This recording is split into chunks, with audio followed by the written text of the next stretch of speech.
naglalakad nang biglang may sumulpot sa bandang harapan niya.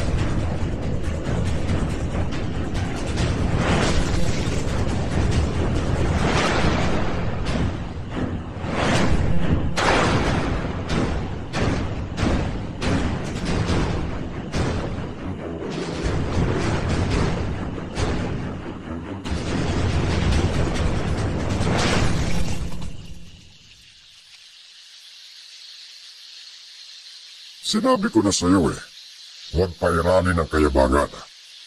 Ano ang napala mo? Kung hindi pa dumating si Amang, baka wala ka na ngayon.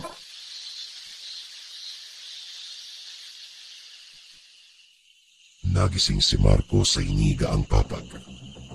Meron siyang naamoy. Masangsang na kumakalat sa buong paligid. Bumangon siya. Hinanap kung nasaan ang tabak.